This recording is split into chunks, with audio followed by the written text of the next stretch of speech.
Hey everybody, welcome to Team Doberman Bodybuilding. I am Coach Dave Samuel, and today, everything that was old is new again. And this couldn't be truer with bodybuilding than anything else.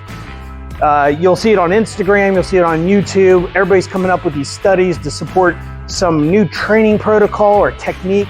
Well, I'm here to tell you all these things have been done before. This isn't anything new, this isn't rocket science. The old timers have done this before, and now, yes, there's studies that are supporting it. Today, we're going to talk more specifically about lengthened training and how it may be a good, strong driver of stimulating hypertrophy.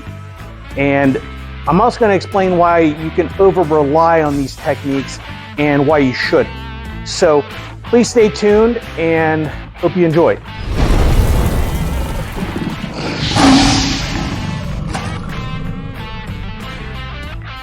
Okay, so I'm gonna give a couple of examples of where this was popularized in the past. And if you're not a history of the sport, or if you're not a history buff of the sport of bodybuilding, you may not remember some of this stuff or know this stuff.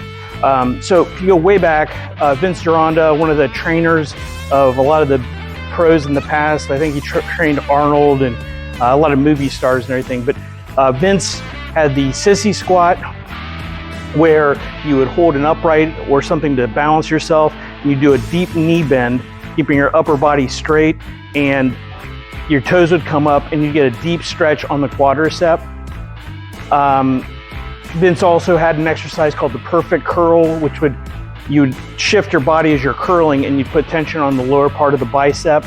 And then a more popular exercise was the Scott curl, which is kind of like a preacher curl, and that's from Larry Scott, first Mr. Olympia. I got to go to one of his seminars, and that put a lot of tension on the stretch position at the bottom part of the bicep. And then you've got other people, Tom Platz, the godfather of intensity. The way he did his squats would put a lot of stretch on the quadricep.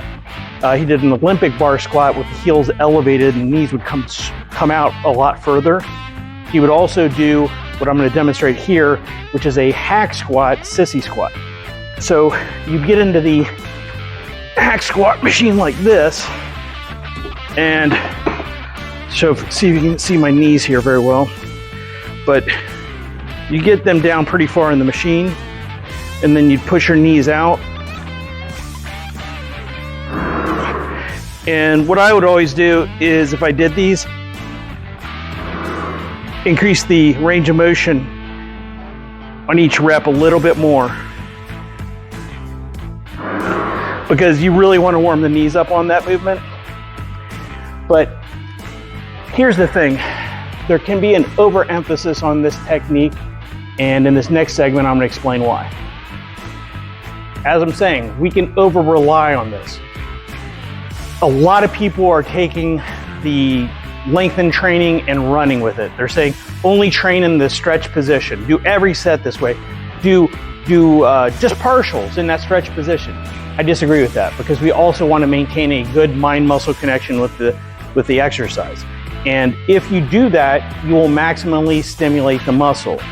If you get away from that and you're just training an exercise, you're just going from point A to point B, you're not going to stimulate hypertrophy. We want muscle growth. We don't want to just be able to do an exercise better. So in doing so, I want you to train through the full range of the muscle, not the exercise. Like with a bench press or a shoulder press, if you go to full extension, you're going to bring triceps, shoulders, like on the bench press, you might bring shoulders into it. But we want to train the muscle, not the movement. Keep that in mind. Learn the relationship between the resistance curve and the strength curve. So the resistance curve is going to be where the muscle is strongest, and the strength curve is going to be where the exercise is hardest. Try to match those up, but also you don't always have to have this strong focus on the stretch position. If, for instance, if you have trouble feeling a muscle, it might be a good idea to use some exercises that focus on the contraction, where you can really squeeze and feel the muscle work. That way, when you go back to the other exercises that say don't have a contracted component, you'll feel it better. You'll have a better connection to the exercise. So hopefully this helped you guys out. My main point is, don't take the new science or the new study, the new, Instagram star that's coming up and saying, oh, this is all new science, this is amazing, we've just created this. It's been around forever. I mean, we're talking the 40s and 50s, these guys have been doing this stuff, and probably before people have been doing it. So I try not to act like I'm inventing anything new when I come up, when I bring something out. I try to give props to the people that created this stuff. So keep in mind, look up your history on the sport. You'll find some things that are pretty interesting, and there's every now and then you'll find a gem that somebody's forgotten. But stay tuned for more videos like this. Please like, subscribe, and share the videos. Thanks, folks.